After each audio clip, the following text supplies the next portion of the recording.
Hello, guys, and Welcome. Today I'm teaching you about horror stories.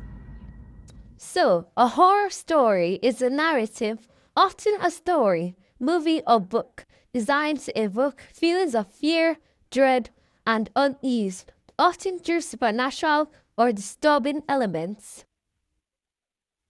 Types of horror stories. Horror stories are categorized to help define the type of fear they evoke, the themes they explore, and the storytelling techniques used, allowing creators to focus on specific atmosphere and audience to find the type of fear they enjoy.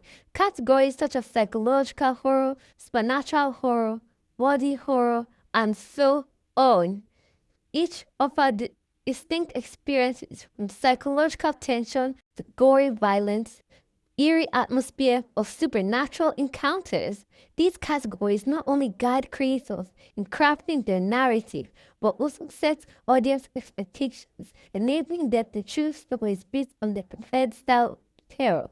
Whether it's psychological dread, grotesque transformations, or monstrous threats, horror stories can be categorized in a bunch of different ways depending on what gets you. Here's a list of main types of horror stories based on themes, subgenres, and sources of fear. Psychological horror focus mental instability, paranoia, and the breakdown of reality. Examples: The Shining by Stephen King, Black Swan, and Hereditary. It's scary because it messes with our mind and blurs the line between real and imagined. Supernatural focus ghosts, demons, spirits, curses, or otherworldly entities.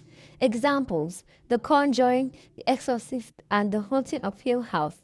Scary because it taps into primal fears of the unknown and unseen. Focus, a killer, often masked, who stalks and murders victims, usually in gory detail. Examples: Halloween, Scream, Friday the 13th.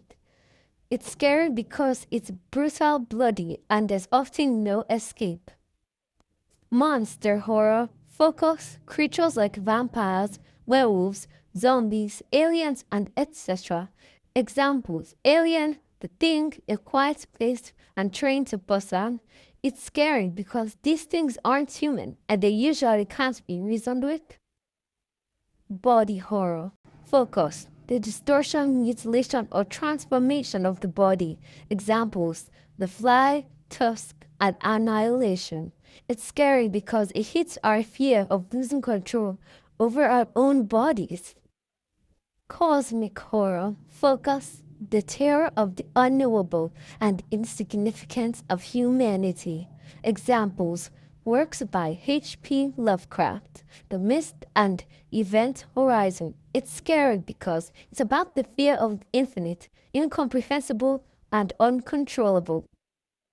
Folk horror focus rural settings, pagan rituals, or ancient beliefs and superstitions.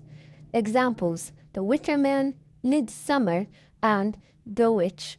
It's scary because it mixes isolation, tradition, and the uncanny.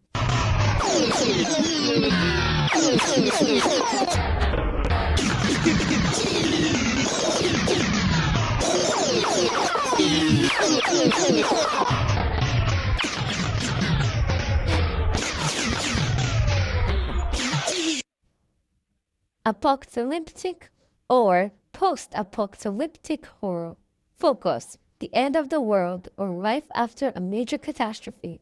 Examples: The Road, I Am a Legend, and 28 Days Later. It's scary because it strips away our civilization and throws us into survival mode. Survival horror focus characters trapped in life-threatening situations. Examples: The Descent, Cube. It's scary because it's about making impossible choices and staying alive. Now, with all these features, one might assume why we have it. However, horror is also important for a bunch of psychological, cultural, and even social reasons. Here's why it matters. Importance of horror. 1. exploring fear in a safe way. Horror lets us confront our fears from death to the unknown without real danger. It's like a roller coaster for your emotions. You get the adrenaline without the consequence. 2. Cultural reflection. Horror often reflects social anxieties. For example, zombie stories have explored fears about disease, conformity, or even consumerism. Ghost stories can deal with grief, guilt, or unfinished business. 3. Kata. Well, I hope you all had fun. Stay safe and keep learning. Bye. This is Vicky from Dart the Mask. Conclusion. What the hell? Oh my God, no way.